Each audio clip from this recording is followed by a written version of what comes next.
Just setting up the stream.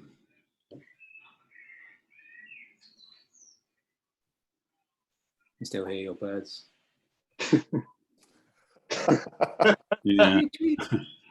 Oh, we are there. You could have that interlude every now and then, just a bit of birds. We are on since now. I can see us on Facebook. Okay. My system is here that... There you go. So I'll leave you to it. You're off. Good luck. Love it. Well, welcome everybody to this live ACO Q&A. My name is Edd Wright, and I have some excellent operators in front of me, and these are ACO members overseas. So let me introduce you to Marc Bénoliel from Paris, France. Hey, everyone. I have Adam Mendry, who's in Warsaw, Poland. Hi. And I have Rodkin in Cape Town in South Africa. You got it. How is everyone? How are you all doing? Good. Good. Good. Stress. So we're all good. So I'm just going to ask a couple of questions, well, a series of questions, and then what we'd love you to do to keep this interactive, obviously, look below on the Zoom webinar, and you've got the Q&A tab. So pop your questions down in there, and hopefully we'll try and get the questions to the guys at some point. We're also streaming on YouTube, and we are on Facebook Live.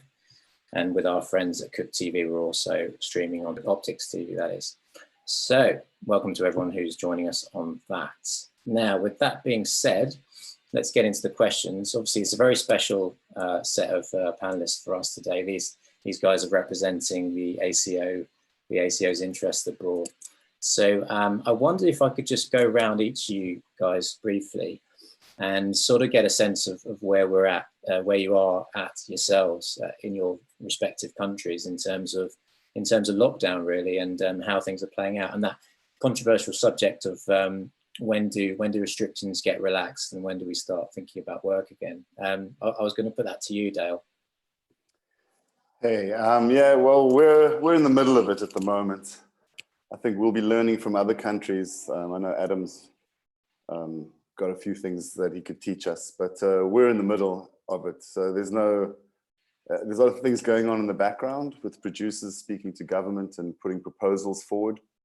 But we're away still, I think, from being on set. So you're locked down at the moment. You're staying indoors. We're indoors. We're on level 4. We've been here 5 weeks approximately. Got another week until we're level 5, and end of this week we go to level 4. But for us to work, we need international travel restrictions to be lowered, and that'll be a while still. But there is a lot of work going on in the background, as we are have a large international film industry, and we're all keen to get back to work as soon as possible. Are you finding you keeping yourself busy and things to do?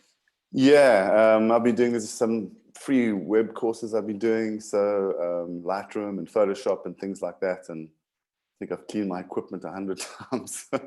Yeah. I'm keeping busy and keeping positive. I think there's going to be a huge rush for work afterwards, so just trying to maintain good positivity in the meantime. Yeah, absolutely. How about you, Adam, over in Poland? I mean, I can say that we've been locked down since 12th March, and a week ago I did my first commercial set. I can say it's pretty intense. It's like we would be in the middle of Chernobyl that just blowed up, and everyone's just standing going, yeah, it's okay. We have a mask, we have a face shield, you know, we're like trying to stay away. We've divided set to different zones, and the filmmakers are, you know, this group that can change the way we work, and we can adjust to the situation that we are in right now. So we are now trying to adjust to the situation we're in, not you know, protecting our life, but at the same time doing what we love to do and staying working like different people that are working out, because Poland is not totally locked down. There are certain jobs that cannot do their job, like haircutters, or the schools are blocked, or the big malls are shut down, but you can still get a haircut. That's good. I got my first haircut today. It was an underground, totally. The haircutter came to my house and was like, "Hey, you can't tell anyone because I'm here. You know, I can get fine." I'm like, "Okay." And then I called out my friends. I was like a garage barber shop here in my house. You know, people were standing in line and taking haircuts, but it took me 2 months to make the haircut. But absolutely, yeah. I mean, now you know we have. We kind of, Poland was one of the first countries that got locked down in Europe. When France was and Italy and England were still open, we were already shut down.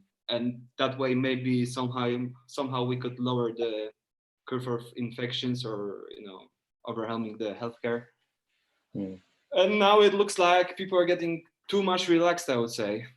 Because last week you didn't see anyone on the streets, and now it's like, poof, everyone's like, mushrooms everywhere, but everyone's wearing masks. But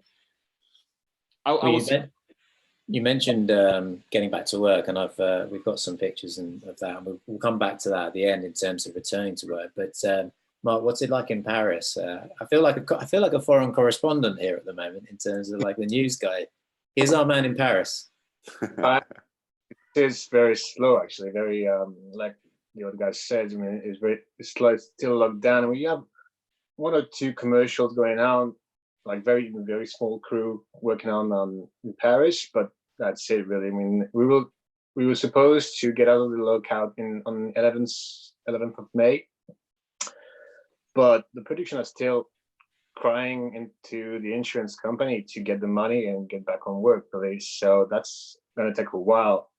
I think not until, I guess, September, before dramas and stuff are getting back on track. And I think they will be working on commercials because that's the way a production needs to get the money. But that's it, really. So far, that's the way it is. Yeah, I thought it'd be interesting to talk about the similarities and differences between our industries. So I guess if I can just ask you, Adam, is there a lot of camera operators in Warsaw where you are? And you know, are you a small community? Do you know each other? I mean, how does it work? The thing in Poland is that Steadicam is divided from regular camera operator, and it's like Steadicam operators are doing dailies only in the shows, in feature films and commercials. So there's a group of Steadicam operators, the camera operators that just do Steadicam, and there's a group of camera operators that just do the camera work if they do. So if I got to feature film, there's already 2 camera operators, and I'm jumping on C camera as a Steadicam operator doing daily. And we pretty know it, you know, everyone. Like, we know who's doing what, and we know the last names of people, and we see the group. Yeah. Do you keep on track? Do you use a WhatsApp group or anything like that to keep aware of what each others are doing? No, we don't. Competition is healthy then. I wish there would be some community like in UK, and I always had this thought that I have more friends outside Poland than in Poland, but it's more a Polish thing, I think, rather than that.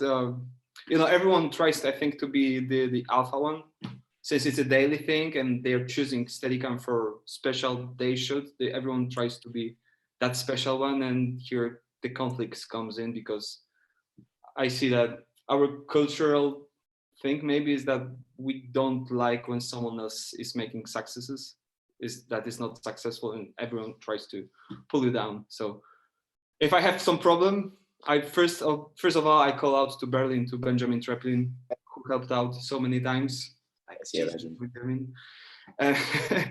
And then if I don't see help there, maybe I call Paris to some of my friends in Paris, and then maybe to UK, and now maybe Dale, one day I call you to fly to Cape Town to catch you up for some help, but you know, or to Fares Korbani from Lebanon, the great operator. What's it like in Cape Town? Obviously Adam mentioned Cape Town there to you, Dale. What's the community like filmmaking wise? I think we're a bit more along the British American system, where as a Steadicam operator on a big show, you're more likely to be operating A or B camera, and should know all styles and should know your equipment from which dollies and which camera setups to go on. So I think it's just a general as an operator, and I specialize in Steadicam, which is what I started out in, but I very seldom do dailies. I'll try and get on to the whole show. And that's kind of common here, to have a Steadicam on every day and you use it as per the set blocking as opposed to specific shots. Like made out scenes, Steadicam scenes. So we'll just look at a scene, block it and go use Steadicam for this, or so they have the luxury, they don't have to pre-book, Steadicam. They can have it all the time. That's pretty common here. In my head, Marc, I imagine the French film industry, film and TV industry is sort of huge. Is that sort of the case, and is it quite Paris focused, do you think? Yeah, major production line in Paris, obviously, but production try to find money everywhere else in France, like in the south, like south of France is very popular because of the weather, because of the light and all that. So there's a lot of production also over there, but same thing in the west of France and east. So pretty much everywhere, but the main productions are in Paris, sure. Yeah. Adam, you obviously operate Steadicam and you operate the MKV AR as well. You told me before about how the Steadicam was actually introduced to Poland in the first place. You just tell us about that. You want me to tell the story again about how Steadicam was introduced in Poland, or? Yeah. Oh, okay. No, because we were talking about the thing that in Poland the system is not like in different countries, that the big camera operator is also the Steadicam operator. It's just because of that. When the communism was there in Poland and there was the Iron Curtain, Poland had only one Steadicam that the Polish communist government bought it from USA, from Tiffin. It was the MK2 Steadicam, and it was government Steadicam in the National Film Institute that was giving money and producing most of the documentary movies and feature film movies. So they had this Steadicam and they had to train a person who knows how to balance the Steadicam. And if the DP wanted to use the Steadicam, he was ordering it like a camera package from the rental, and he was doing the shots. And from that thing, like when I was starting 12 years ago, it was common that the rentals are having their Steadicams and the Steadicam operators just a Steadicam operator. So out of all the guys in the market that were Steadicam operators, they didn't have their own gear. So when you're getting a call for a movie, they're asking you like, so where do you want the Steadicam from? I was like, and I always wanted to be like, like US Steadicam operator or British Steadicam operator. They have the gear, they come to set with their violin, they open the nice case. That's my violin, no one's touching, and you start playing it. And that way it started to changing, that everyone now bought their own rigs. But 10 years ago, it was based like that. Like the rental has a Steadicam that sends with a person that's required it. And that's a good thing from that, because here we work with in two people. I have my own Steadicam spotter assistant.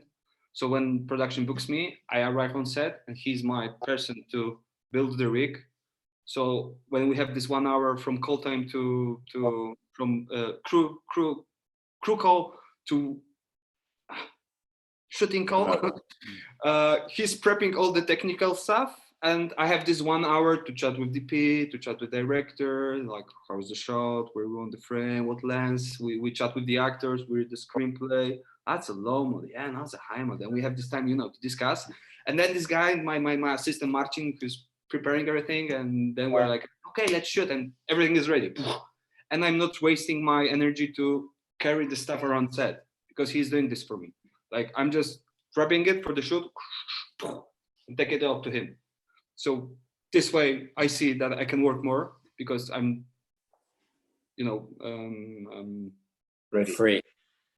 I'm saving a lot of energy, from the carrying the boxes and preparing everything and talking to the first ACs. I don't want your Preston, You can put all your energies into. So it saves a lot of energy at the end of the day. So it was a good thing, and it evolved into something. But I wish in Poland we would be working in the Western style, like West, yeah. I start the movie as a big camera operator, and I can be there for not just for Steadicam, because you're getting to a movie, you're just doing dailies, and you know, you don't get that feeling.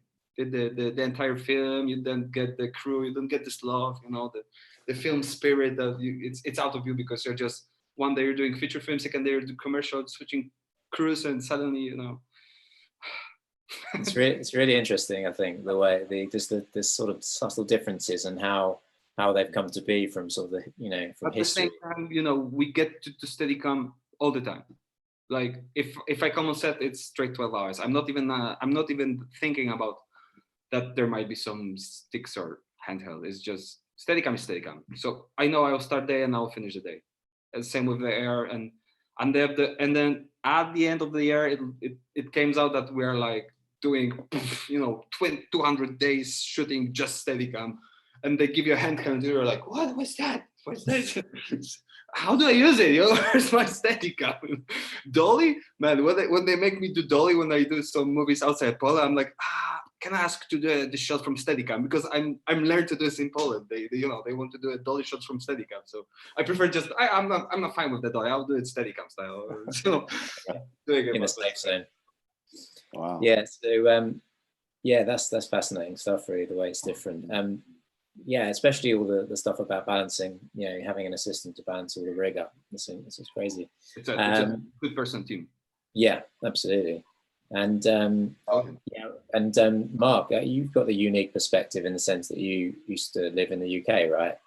So you've lived and worked in our industry as well as the French industry. So what are the subtle differences, just off the back of what Adam said? What are the differences over there? Well, there's a few differences, like for example, the K-grips in France does load the board, and in the UK it's only the second AC who does the clapper loading. And also, well, there's the same system, like we have the Steadicam operator operates the B camera on features or TV drama or whatever when there's two cameras. But also major difference I've seen, like the first assistant director in the UK, in Ireland, wherever, is mainly about the schedule of the journey. Like you just deal with that. And in France, it kind of wants to move into the famous triangle. You know, director, the European camera operator, to talk about the directing. Sometimes the first AD, this assistant director, love to do that, because in the used to be, if you want to be an assistant director, you want to be a director, you have to be assistant director first. But that's part of the history in French cinema. But sometimes it can happen in France. Yeah. So it's less of a triangle, more of a square. Yeah, exactly. If it wants to, that can sometimes happen. That can sometimes happen anyway, can't it? Yeah, pretty much. Yeah, but you don't want to get in a triangle. Yeah, no, that's true. Dale, you were telling me a little bit about obviously you get productions coming into Cape Town because, you know, what a location to film in. Tell us a little bit about that and how sort of, you know, if you're coming in as local crew, the integration of that. Yeah, that's it's been happening for quite a while now. So we're all used to it, and you know, film crews around the world are pretty much the same. They're mostly a good bunch of people, and you know, you assume if they've come over here on a big show that they know what they're doing, and we all, you know, get along pretty well. I've never really had a problem between, you know, us and them on set. As soon as they come into the, you know, if you're in the camera department or groups or lighting, everyone pretty much gels, and we all want to know how things work on each other's side, basically. But I've never had any problems. You know, some people are arseholes, some people aren't, and that doesn't depend on where they come from. So yeah, we have a lot of big shows coming into town, and I think the trick is learning how to jump onto a movie that's been going for 10 weeks. And still got another 5 weeks to go.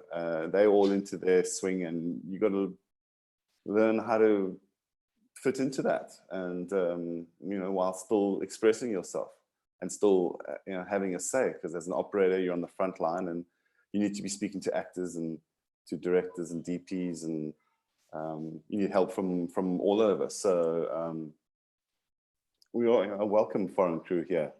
And it's always been a pleasure working with them. So I've never had any problems.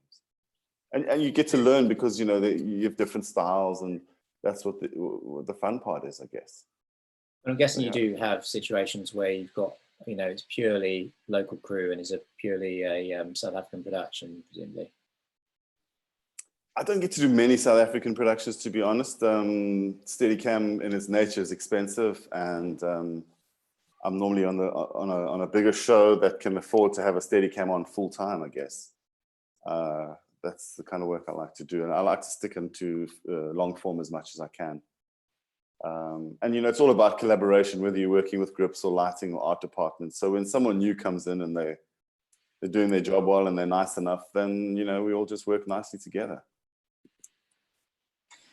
Yeah, absolutely. And so in terms of getting into a little bit of examples of work, that's why we're all here. We're sort of up for sharing information, sharing knowledge.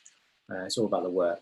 So I wondered if I could just share some things, and maybe perhaps we could talk through them a little bit, see if we can learn some stuff. And I don't know, obviously there may be some people who are watching who saw our last Q&A. We had a few issues, so that's to do with the copyright issues there. So we won't be playing them through the Q&A webinar this time around. But what we're planning to do, and give some feedback on this if it works, if it doesn't work, is we're hoping to drop the links in the Q&A, in the chat tab, so you can pop up another window and you can play them through, maybe have them separately and have a look whilst we're sort of talking about it. So with that being said, I will just bring that up. I just wanted to talk to you, Marc, about Riviera. Very slick TV drama set in the south of France. Looked great, by the way. How did you become involved in this project? Well, my friend Stéphane Chollet, who is kind of very popular Steadicam operator in France, did the first season. And for the second season, he called me to replace him because he wanted to do another job. So it was kind of a big pressure. First of all, because he's very good, so it's always the first pressure to replace someone who is very good. And he knows the crew, he knows the director, all that. So, and you just step in the new crews, so you have to prove yourself in a way. But so yeah, and also it was kind of a big crew in the south of France, in Monaco, with Julia Stiles, and then British company, Americans and France. So and also it was co-production with Belgium, I think, and so it was a big mix-up. So yeah. Lots of different nationalities working together on that. Yeah. I mean, the director Hans Heber, very nice guy, I think was German, and the DOP was Belgium. So kind of mixed languages all around. So, but it's part of the fun in the end. So 50 millimeters, it's 50 millimeters in the end. So. Got a picture of you working on this somewhere. You did a rather lovely scene that you showed me on almost like a beautiful sort of cliff face area. Yeah, out of France. That was a big day because the day before they said you're gonna do just 1 or 2 shots on Steadicam and then you'll be off. I said cool, but I just went on schedule. There would be like 3 cameras because with the helicopters and all that, and we did the whole day on Steadicam, obviously, even Charles River shot on Steadicam and all that, and it was kind of big, and I was flying with the SXT Alex, the heavy one, so all day long during the heavy summer was not an easy day, but it was fun. It was fun to build up the a new shot that was not designed in the first place, but it was cool. And I noticed that just for the steady heads, you still use the green screen monitor. I used to. Oh, you moved on now.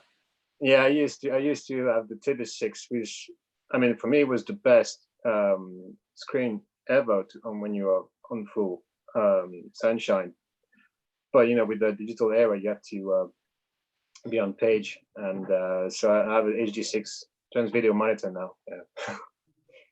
These are just a couple more photos of That your was work.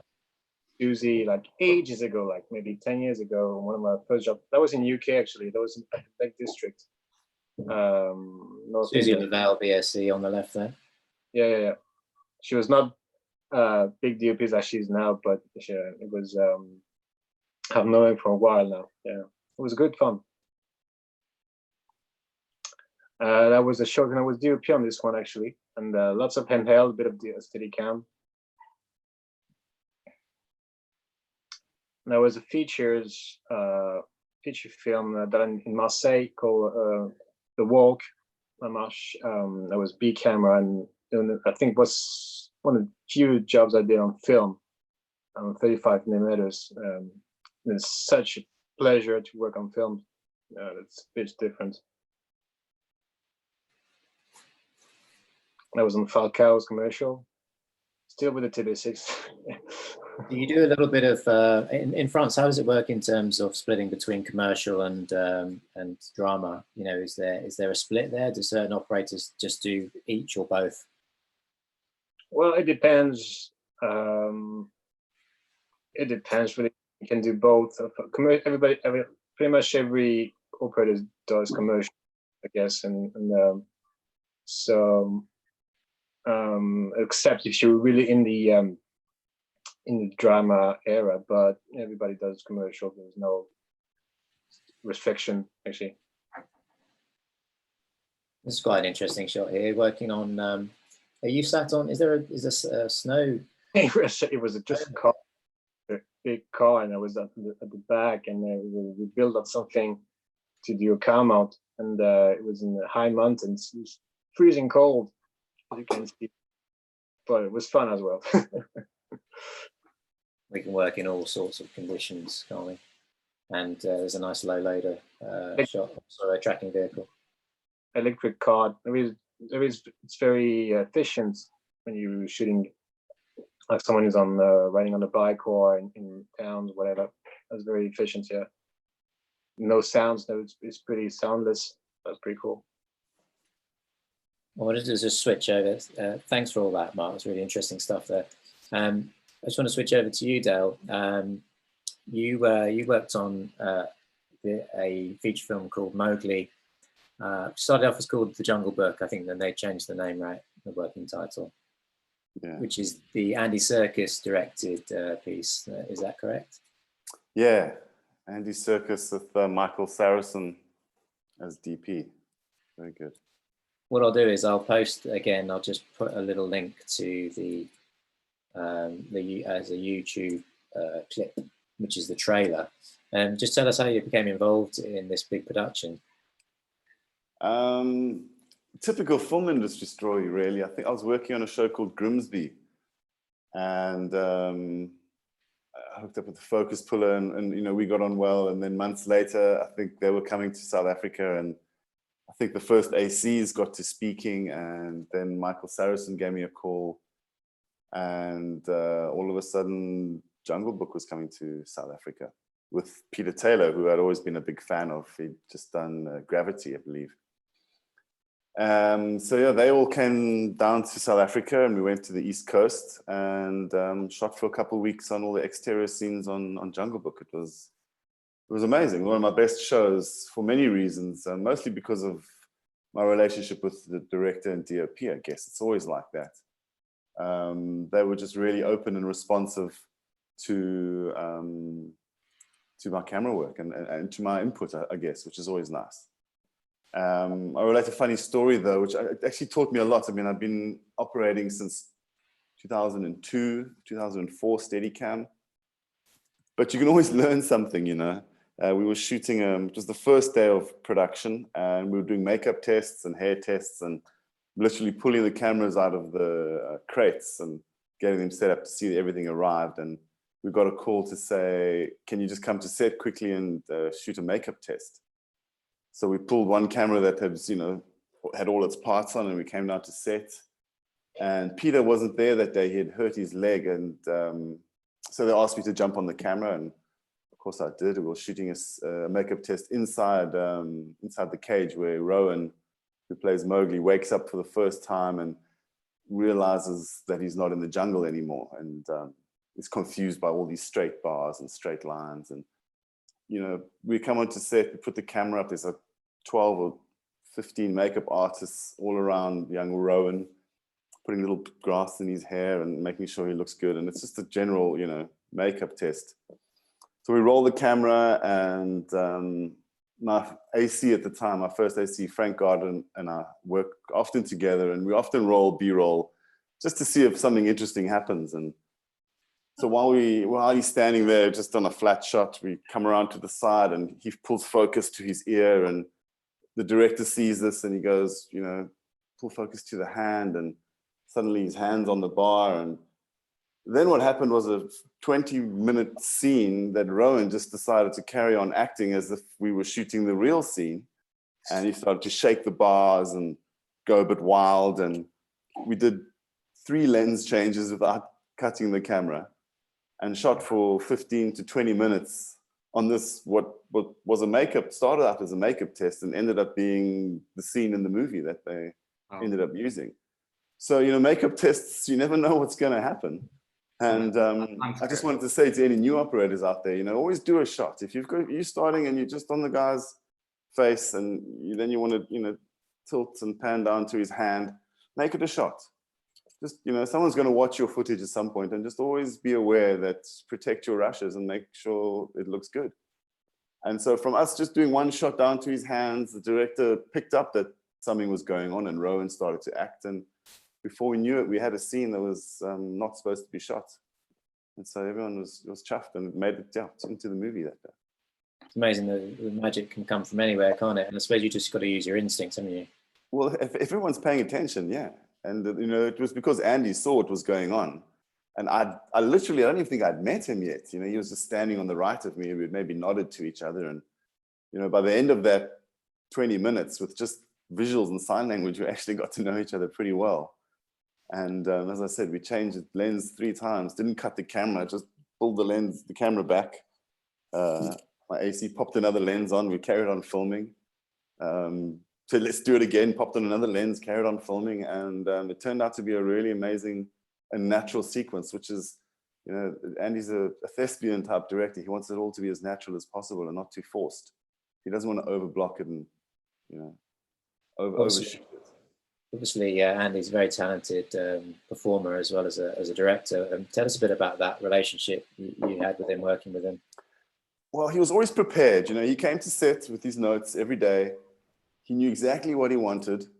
And if we had to change something, he knew why he had to change it and why we wanted to change. He always had a plan, which made you feel safe as an operator, because you're not searching for, just wafting the camera around. You know exactly what moments you're looking for, and what he wants. And he's extremely communicative. He's got his iPad right next to you, and he's on the front line. He doesn't sit in the tent down there and direct. He directs from next to the camera, which I always find makes everyone feel better. The actors always feel safer when the director's near, and he works on what's actually going on, not what he wants to go on. So he's watching the performance, he's watching the eyes of the actor. And Rowan was 12 years old, I guess, at the time, and so he really coaxed him through the performances. And it was amazing just to watch someone so prepared, with such a sharp eye, and who was so enthusiastic about every shot. There was one shot that carried over from London, which was literally a boot in the ground, leaving a footprint behind. And God, if we did that shot 20 times, every day it would come up and we would do it again. And the next day we're like, yeah, this is nice, but let's just do it again. And I think it turned out to be the last shot of the movie, again, was the footprint shot. But, he was that type of director where there's attention to detail was important for him. And if the audience would connected to it, then it would be a good shot. So he was always after that, natural pureness, and not too much, not too staged. Well, I'm just curious, this question for me really is if you're working with Andy and he's also involved, he's actually performing in it, is there a change there once he's directing but he's also in the scene? Not really. He's really good. He just does the same thing, but from a different position on the camera. You know, he goes back. He didn't come and ask you a question in character by mistake, like he's Baloo. Well, he did a lot of things as Gollum somehow. He would Really? describe the scene as Gollum, which is always People asking him to do Gollum impressions. Yeah, always. And so he'd take a scene and describe it as Gollum rather, it just lightened the mood. And I always find, magic on set happens more often when there's a good energy, a good vibe, a good mood, and everyone's in that good space. Because, you'll be on other big productions where it can be very intimidating and very predatory and finger pointing, and everyone, operators are the first on the top of the list to say why the dolly didn't track at the right time, or, so as an operator, you're taking responsibility for your footage, for what you're showing. There's monitors up, there's footage going back all around the world. And you just got to make sure that what you're filming and what you're showing is of class and quality. And so with someone like Andy next to you, you feel confident to, reach. Sometimes you reach, you make a mistake, which is fine. But rather than just staying on your frame because that's what you've been told to do, you realize there's a focus pull that can be done, or a little tilt to the right that can be done, or just something that can bring your own expression into it that you've realized and that you think will help the story along. And with a director that's open to that, it's happy days. Couldn't agree more with your thoughts on the a happy set is a productive and collaborative set. It's always, you want to get the best out of everyone, I think. It's a trick. It's a tool. If you can you've got your crew, and if you can take that crew and mold them into what you need them to be, they will do it. And it just takes a little kindness, a little, nice communication between everybody, and it's very achievable. But I find if people come to set, especially directors, they haven't done their homework, they're not sure what they're doing, then it slides downhill from there, and everybody's scrambling to try and, get an idea across that the director's not even sure about. So Andy was amazing. He'd done his homework. He recognized when what he had thought was going to happen didn't happen, and now a new plan had to be made. And it's always working, especially in the exteriors. It's always working with what is actually happening. You're not on a set where you're going back to the same set every day. Every angle of that place. You've put that techno crane down 100 times. When you're out on location, there could be 1 foot back, and there'll be a foreground that changes. So you just need to be open to all those options all the time. And with the director who's done their homework, it's much easier. Cheers for that, Dale. That's great stuff. If I can just go back over to you, Adam. I'd love to talk about your incredible one-shot take for the music video you did for this band. And forgive me, I'm not going to be able to pronounce the name of this band very well. Maybe you could help me out with that one. Męskie granie. No, that's all right. That's not too bad. This music video was made for a music festival that the big music artists in Poland, they gather together and they write together a song and they sing it as a song for the festival. And every year we're trying to make a big music video for that song. And that year there, when we were doing this, our director Tadeusz Śliwa said it has to be incredible. So let's make a one shot. Everyone loves one shot. So let's say, come right, we have it. But they have to, they have to sing and play live. So we had to do one take, and at the same time the artists were singing and playing the instruments live. So we had like a full film crew doing the job and the full audio crew recording the sound. So the effect of the video is actually recorded, how they sing and play, and how we record it in one take. And it was just insane. A lot of people moving objects, people, moving their keyboards while they're playing. They have to run and play guitar. People were like behind the scenes carrying this guy while they were singing, with the cranes where he was stepping off, and I had to step on the crane, going down, running, spinning. Oh my God, I was like, Jesus Christ. I was like, when I was listening to his ideas, I was just like, what?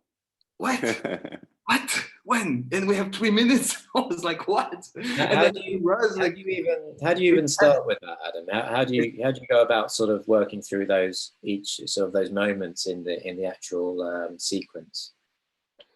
Well, lots of rehearsal. I mean, it was 3 days. The first day was we were cutting the director's ideas because he had the idea of Steadicam and actor being on two cranes, you know, dancing around each other and stepping up at the same time. And we're like, no, it's not gonna happen. I had to step up on the crane like 6 meters higher. It was just trying to fit his idea to the 3 minutes of the song and to the possibilities we have of moving the camera and, you know, like. So sorry, I have some audio problems there. It was just like I just felt like running 3 minutes, and then we're you know, running and singing. And we're like, you have to be here faster. And the artist was like, no, I can't because I'm running and then I cannot sing and play. I was like, what? So we had like new, you know, like not when you do regular music video that you do everything from playback, but here we face new problems like, oh, so we have to readjust the shot. So he makes to this point, where is this thing? And I get here and we can continue to different part. And it was tough. It was 3 days. First day planning, second day doing with the music in the background without the artist to see if we can do the camera path during the entire song. And the third day we had the artists and trying to do it. And it was terrible because they make these mistakes. I do make these mistakes. And when I did my camera work good, they didn't sing right. It was done. We had to cut and we were going back to the first. It was like we were this close and it was just like that all the time, like for 12 hours, 13 hours. It was like, oh my God, I was exhausted. There was a medic on set that was giving me the vitamins, the isotonics, everything. I was drinking the sugars because I was like, guys, I'm dead. There was running, going, there was everything there. And finally we're done. You know, we've done like 2 or 3 takes that were good and that were used in the final product.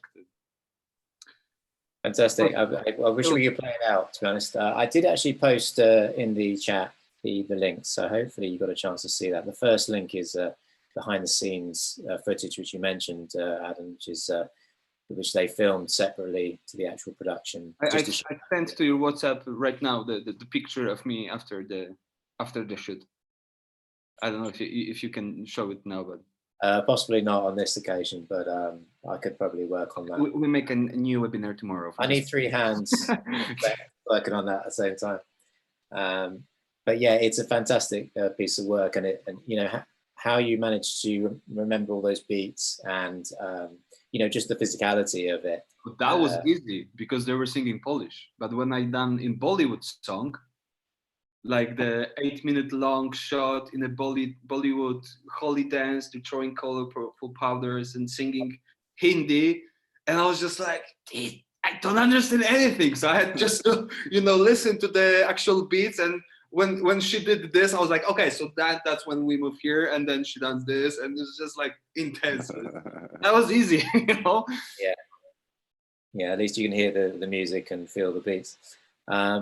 So I wonder if we just see if we can take some questions. I just want to quickly say one from Jamie Harcourt, who says, "It's how nice to hear Circus stands by the camera, by far the best way in my book." I think we can all agree with that. Just so the director can whisper in your ear and tell you, pan left, pan right. Pan left as the DOP says pan right, and action. Pan up, pan up. Pan up, my best. See what else we got. One from Mexico, Gerardo Guerra. Hi all, greetings from Mexico. Amazing to have you all together. Have any of you guys worked on shows that are a hybrid fiction documentary? If so, what are your experience and thoughts? Or are we all drama guys here? Actually, no, I'll tell you what, that's quite an interesting moment to bring up, because Dale, you used to do a lot of wildlife stuff as well, right? Yeah. Not in Steadicam, obviously. But yeah, documentary is a whole new ball game, especially wildlife documentary. You know, you'd go out into the bush for 3 weeks. There's no like call time. It's always call time. And, you know, you sometimes in tented camps, you know, days from any civilization, and you've got to run a slick machine. Almost, you know, even if you're the cameraman, you're still helping charging batteries and fixing cars, and that's a real group experience. And then when the magic happens, when the sun rises and the elephants come over in the backlight and the baby elephant walks between the mother's legs, it's pretty special. I mean, in filmmaking, if you're doing a nice long steady cam scene and everyone cracks it, and you've got art department and grips and lighting and actors all working together, it's pretty satisfying. But nature documentaries and the like are on a different level. You feel like you've been out there in the bush for a while, and it's pretty magic seeing that come together. Those moments, you can't plan them, and there's one take at it, and you've got to be really confident as an operator. You've got that shot, now do a move from there to there, although you want to get there really quickly because the mother's doing something with her trunk and the baby's doing something. So all your other kind of camera work comes into play, because you've got one moment and one shot at creating a beautiful scene out of a roving camera. It's quite a unique experience, isn't it? I guess, being a one-man band, and yeah, it's a different kind of feeling. I've got another question here from, who we got it from? Lucas Bast. Maybe that's, yeah, I'm not sure I'm pronouncing that right, Adam, but Lukas. Yeah. He says, what is the best way to become a Steadicam operator? Because gear is very expensive. He's asking from Poland, so it's a question for Adam, really. How do you get started in Poland? Well, I think in Poland it's easy because there's most of the rentals, they own their own Steadicams. So it's super easy to go to those rentals and start, balancing the rig and touching it, and getting around the rig and knowing the device you're about to use. But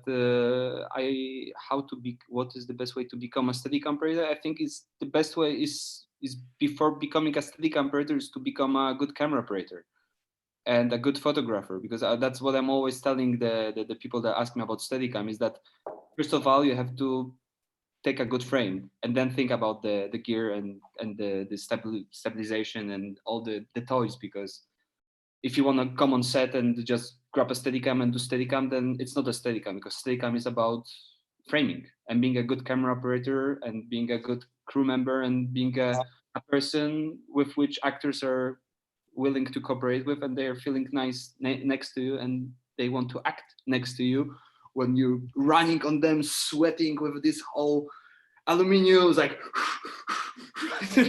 yeah, everyone had that, right? So yeah, Steadicam face. Yes, I love my job. But yeah, sure. But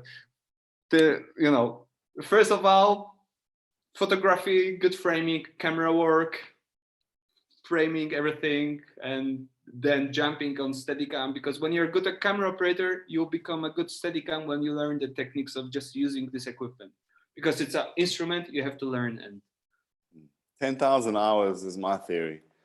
10,000 hours. 10,000 hours on anything to become a master. You come for 1 year to Poland and you're very professional, all right?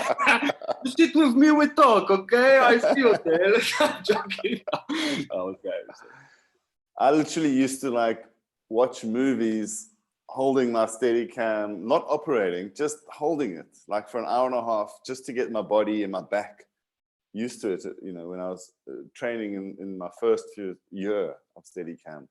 It was just the amount of hours. I'd put an X over there, an X over there, walk in and out, stand, make myself a cup of tea, just stay in the rig, because for me, the best posture is your natural posture. If you're trying to, you've got a bad back, if you just keep your posture good on Steadicam, it'll save your back every day of the week. And when you put it on the first time, it doesn't feel like it wants to keep your natural posture. So just learning how to stand nicely, for me, was a great help. And learning how to walk backwards, because you'll be doing that a hell of a lot.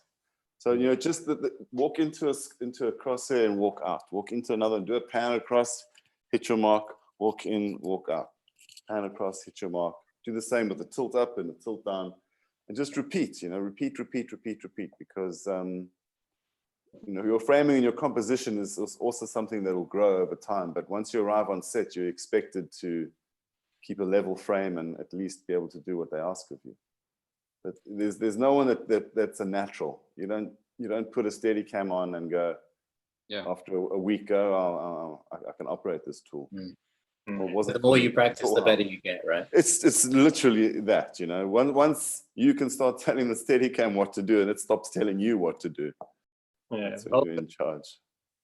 I guess you have to do the workshop with the best instructors you can find. I mean, I did a workshop with Peter Cavacciuti and Garen Brown, and that's the best guys you can learn from, you know. And also, I agree with Adam. You have to be a camera operator first, I guess. You have to train your eye first of all, then study the machine itself with the best instructors you can find. I think, yeah.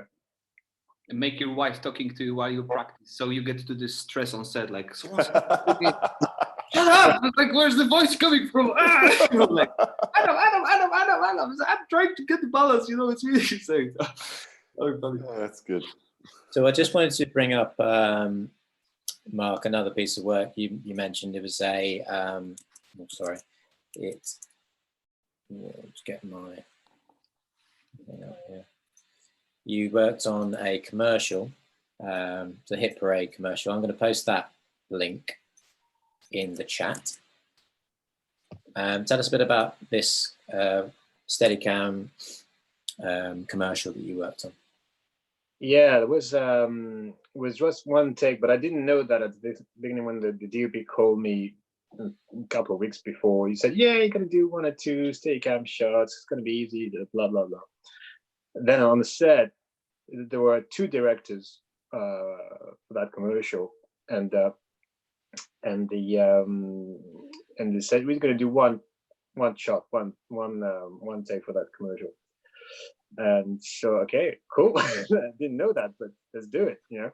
And we just had one day to do that shot with all the prepared lighting and all that. And so yeah, it was like a 30-second shot, and with all the extras, and it was fun. I think we got it right after 10 takes or something.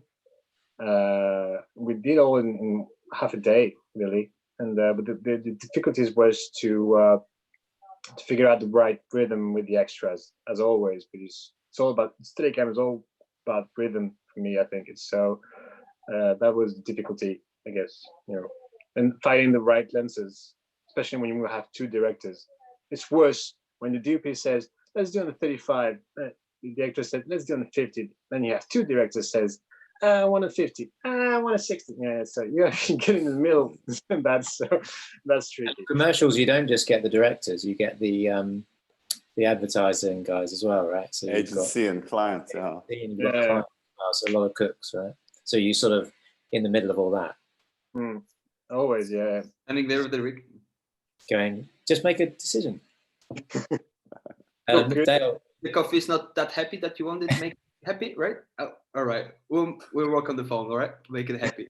oh, that's a good question. What about I wanted to ask, what was the catering like in your countries? I'm sure France is the best. It's got to be the best, right? You guys are drinking wine, right? Yeah.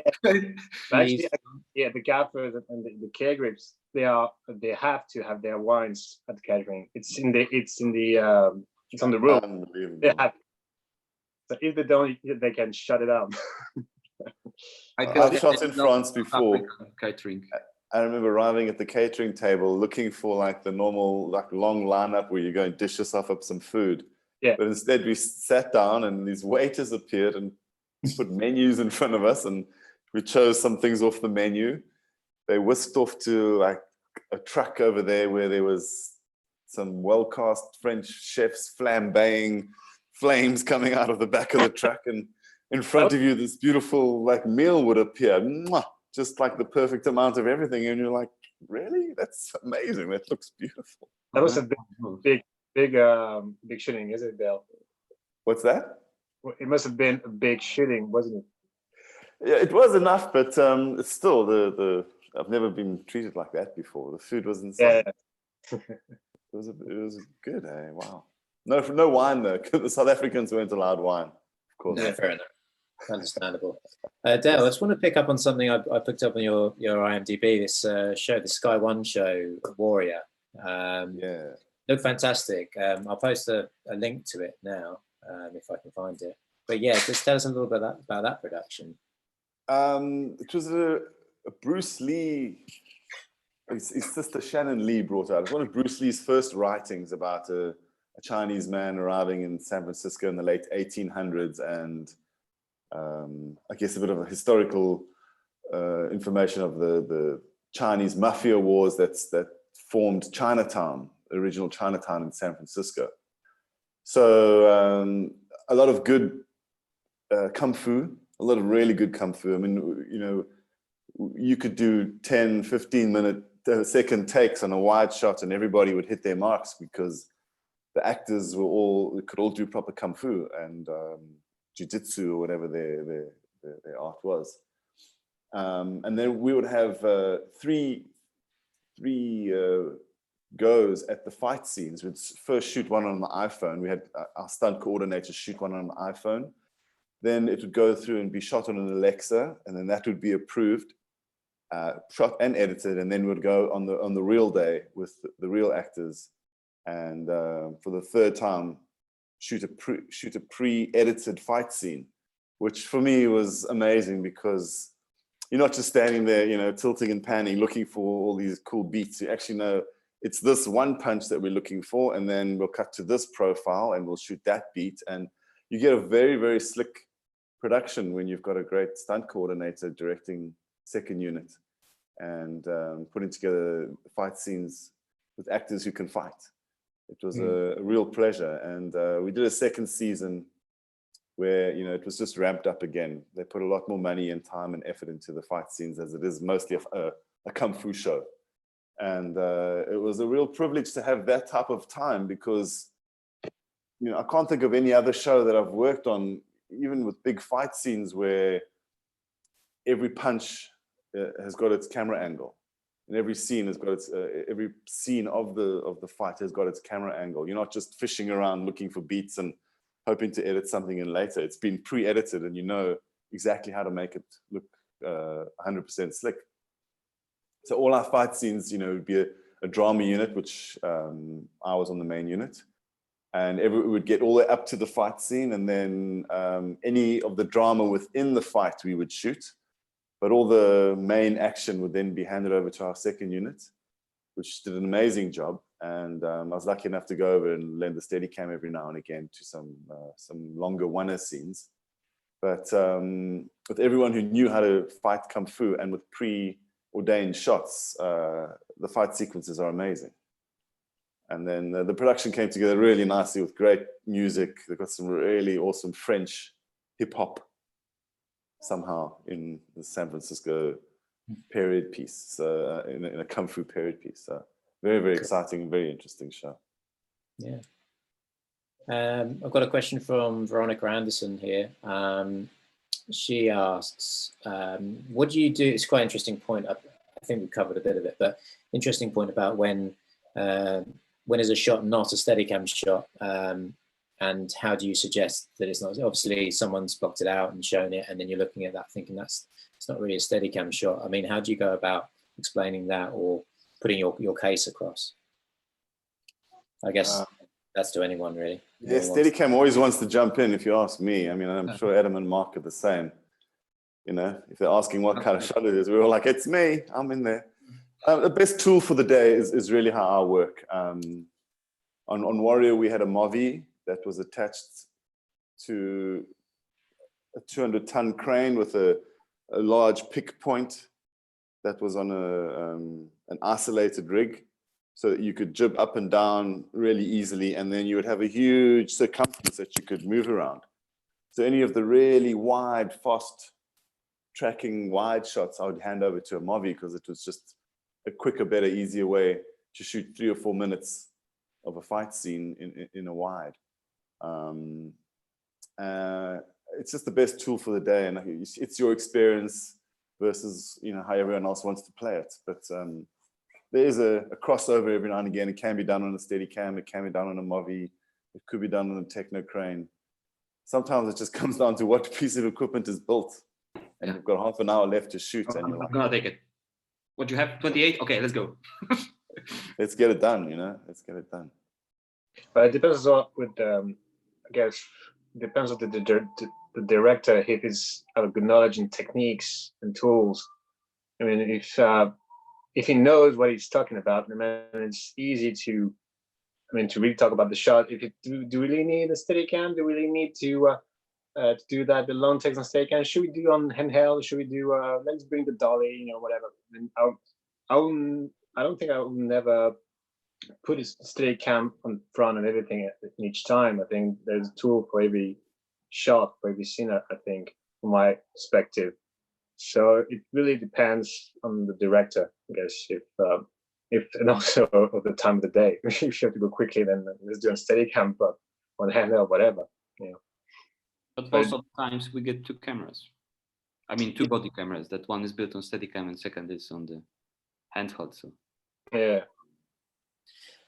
Well, we're kind of just about out of time here, but I just want to bring up just quickly a little bit. Adam, obviously, like a huge part of your, who you are as an operator is your online persona. You've got quite a large following on social media. I don't know if anyone knows this, but under the username Steadypants, very popular. Garrett Brown told me Steadypants.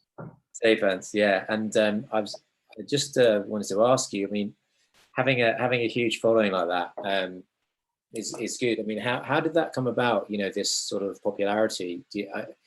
I know you post lots of content about what you're doing. Tell us a bit about that. Well, since the social media was introduced to our world and community, I was just seeing that people start promoting themselves from that, and some of the people were making their profiles in Instagram more on as a professional rather than just posting food and family and the dog and the garden. So I decided to make my profile just being my work profile, and it was year by year just what is this? Oh, you're gonna show my Insta stories. But yeah, and the way Insta stories evolve, I just love it. Like making funny movies from set, 15-second movies is just to show people that are out of set that, hey, we're just having fun with the cameras and everything. Sorry, I played that. I think I played it with. I mean, these need to be played with audio, really, but it's. Oh, yeah. You can do it with audio. I can do, but then you can't speak over it. But there's you, for example.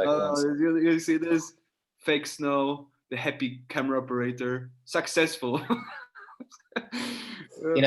It's showing that the working sort of situation, but also telling a story and making it a bit more fun.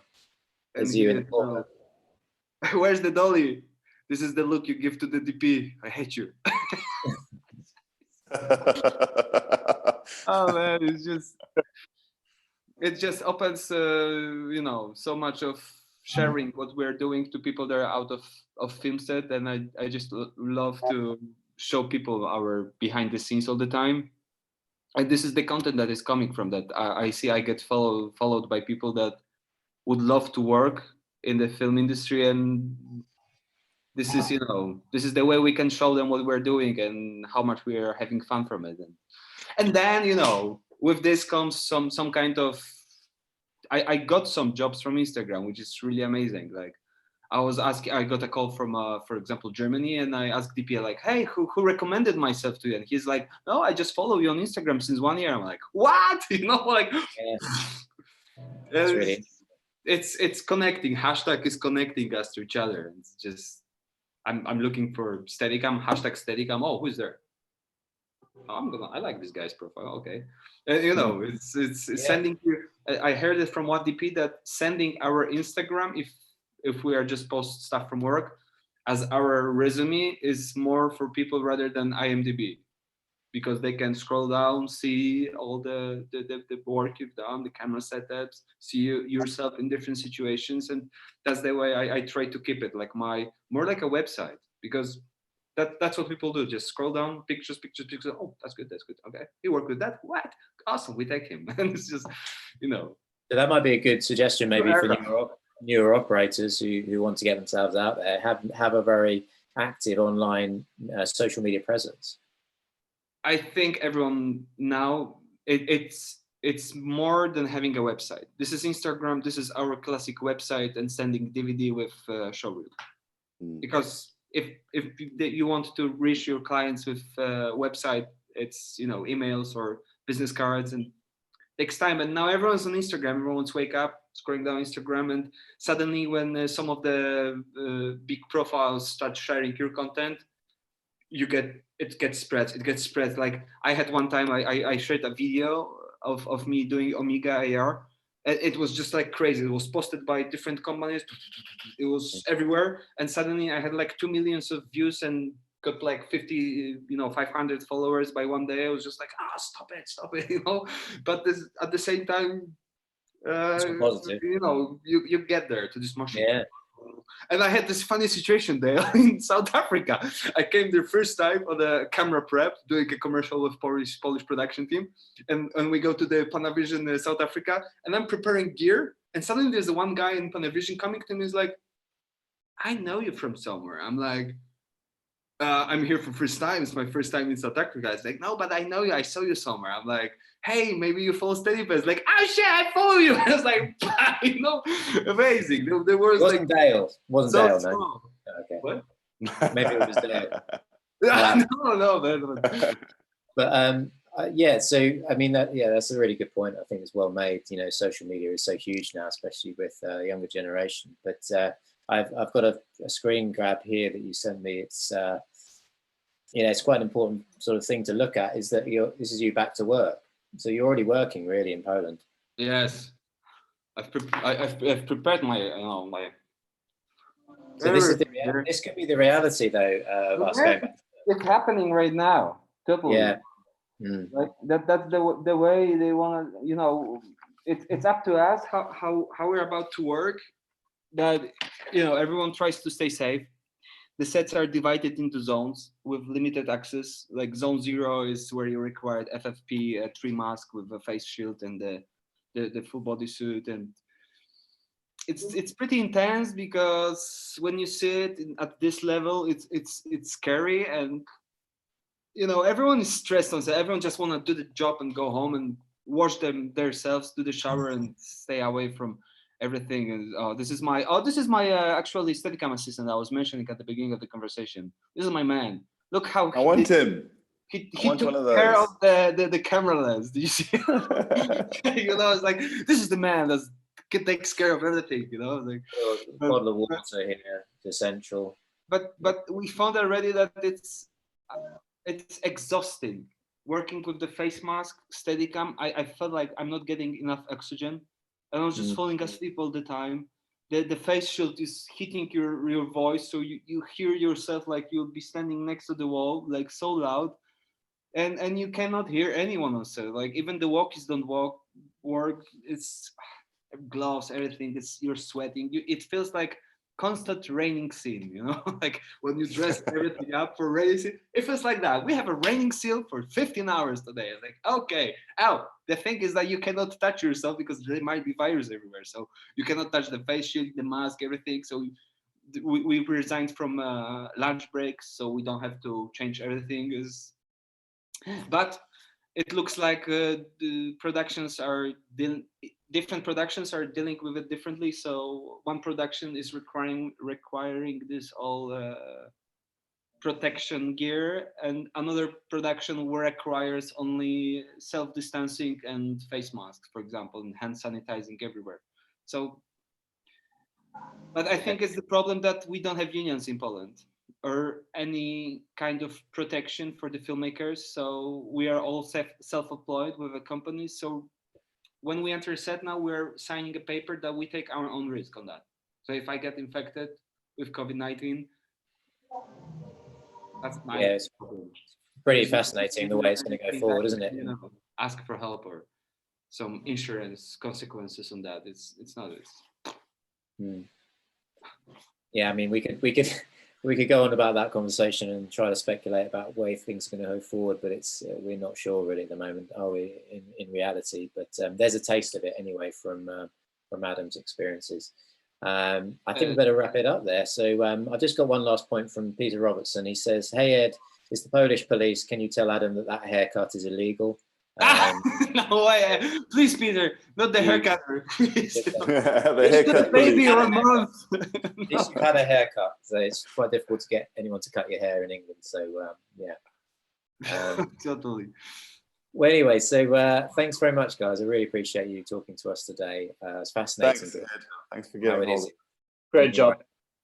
Yeah, obviously I've got to thank Chris Plevin, Lana Garrard, Sean Savage, Danny, and who else? Sham, and that's about it, I think. So great. Thanks for watching, everyone who's out there. Cool. Thank you. Stay Well safe. done to you, Ed. Thanks. Bye, guys.